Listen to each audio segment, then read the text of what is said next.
Laury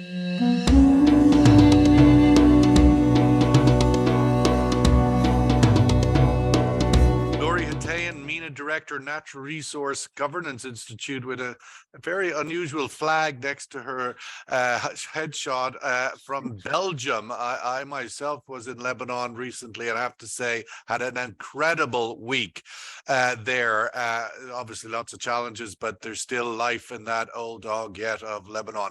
Laury, I want to get your thoughts on the subject of whether there's any gap emerging between the Saudi-Russian position that's been sort of bouncing around, if it's just sort of pre-OPEC meeting noise, or could we see some divergence in their geopolitical priorities as we go forward? Your thoughts on that narrative?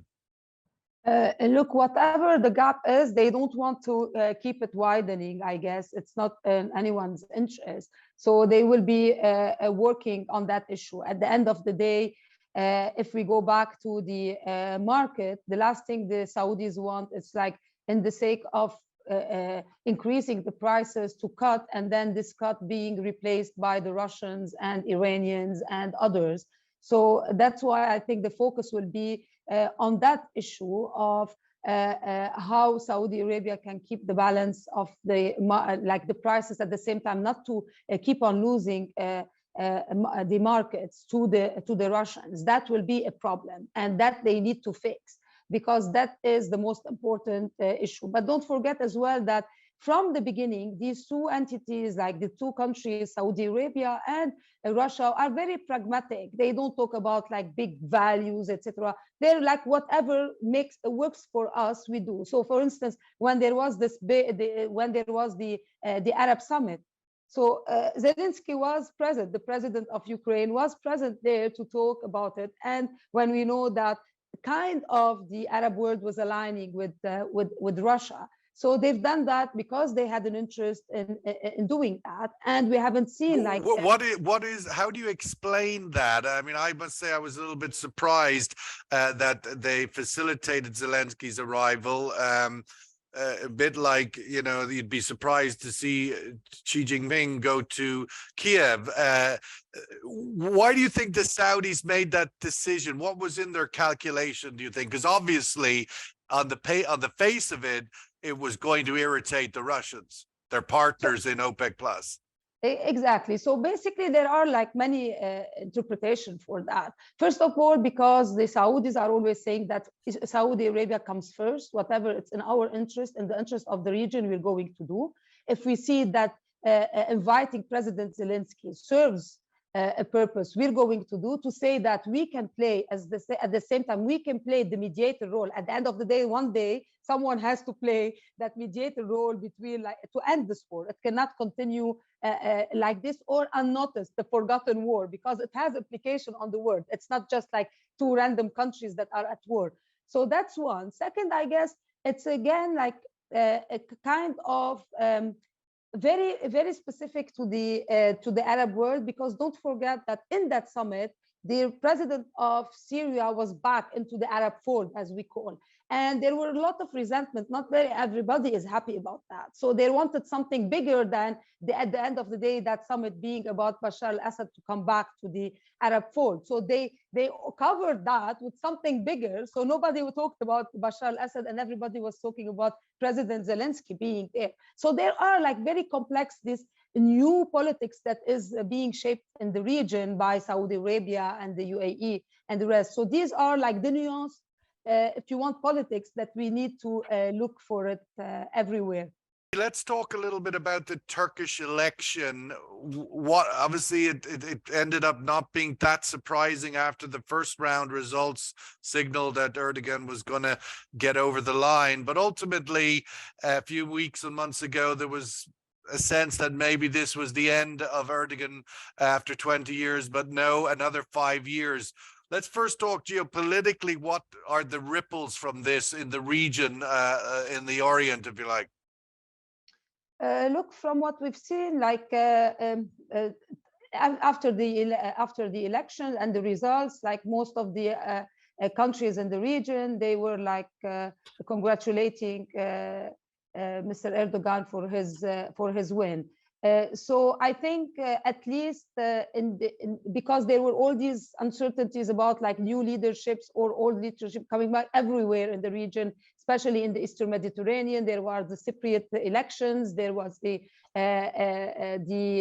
Turkish elections. Now we're waiting for the Greek elections to happen. So these are like important if you want elections, because we want to understand like who's going to lead the next phase, because there are implications instability in the region and on oil and gas, especially that now we're seeing like some movement in the Eastern Mediterranean, American companies moving, the Cypriots are moving hard now about like imposing like kind of like one idea of them, like how Cyprus could be important for the gas and to be maybe the one transit route, which will mean that I don't know how Turkey will look at that and what's happening between Cyprus and Israel nowadays and recently, especially that Turkey wanted to be really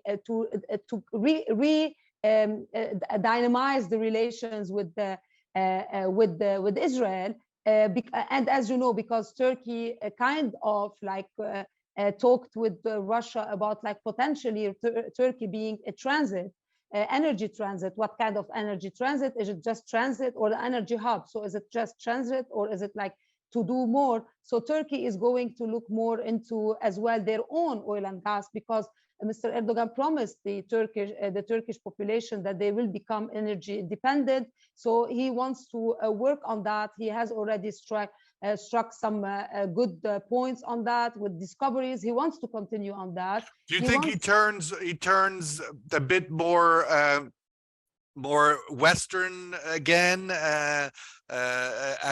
accedes to Sweden joining NATO, tries to attract back some of that Western FDI into Turkey? What's your thoughts on the outlook for that?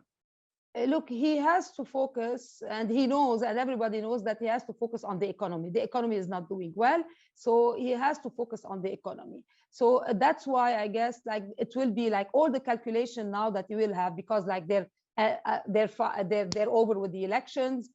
He played the religious card, he played the nationalist card, he played everything to win, so he won now. So now he has to deliver, especially on the economy, because the economy is not doing well. So he has that in his mind, because if this is his last term, and he said this will be the century of Turkey, what does it mean, the century of Turkey? I'm sure that it doesn't mean that he wants to go to wars and conquer, I don't know what countries. He just wants to make sure that the economy is doing well. So in that prism, that everything will be about the economy, he will try to play all his cards to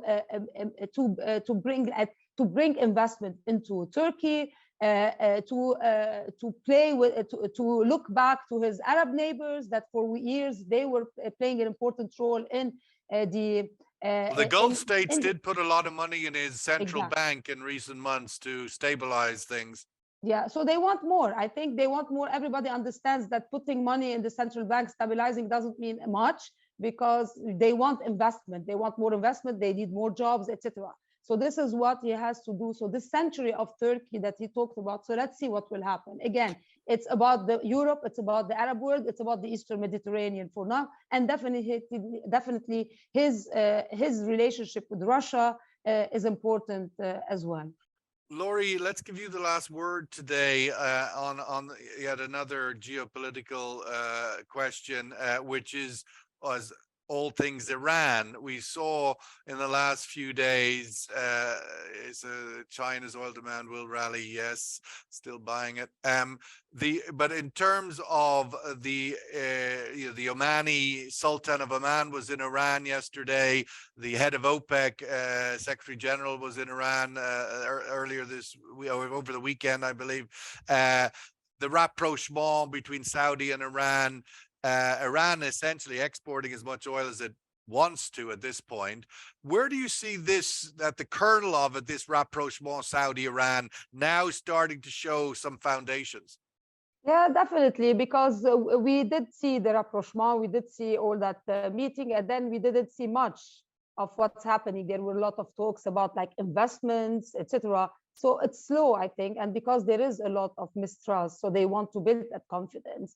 And I guess like for the OPEC chairman to be in Tehran to talk about like OPEC plus meeting that will come, what the position of Iran will be. All of that, I think they are testing the ground to see like how they can build the confidence again. So it will be like a very slow comeback to Iran, to the, again, like to the region, and to be a player that they can rely on in this play. Because if and always they're saying as long as there are sanctions, it's really a bit like we don't know how to deal with the Iranian oil and gas, but like now that you're back, we talk to you, so let's kind of understand where you are and what you can do and what we can do to balance the market. And even like the president of Iran said that please OPEC play a role in like calming the market.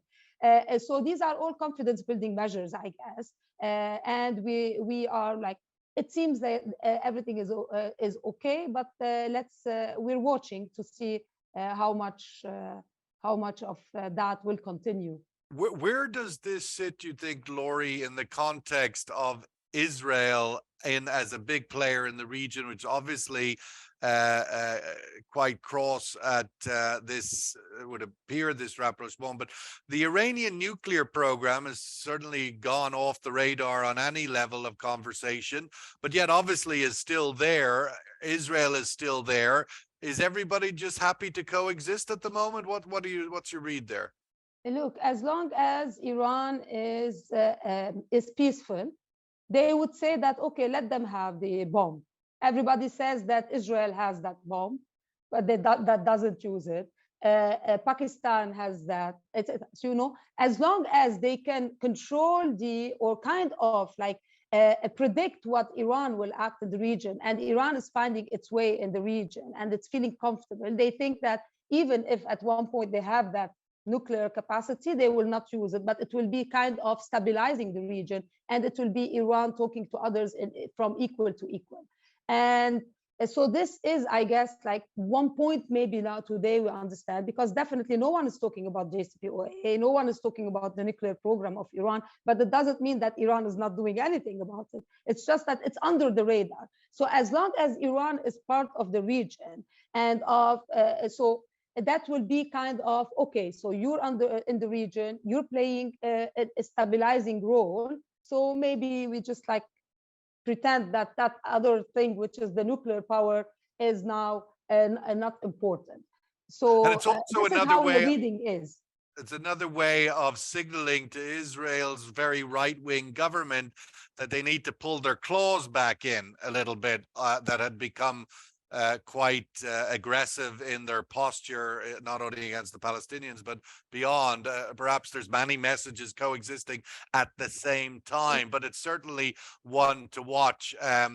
Calmness in the Middle East is always an uncertain place. Just one thing, I know that we're out of time. It's like, I think now the next level is like everybody to watch about this Saudi-Israeli potential relations, and how that will be, what will be that relations. I think like now everybody is looking at that, since now everything is calmer in the region.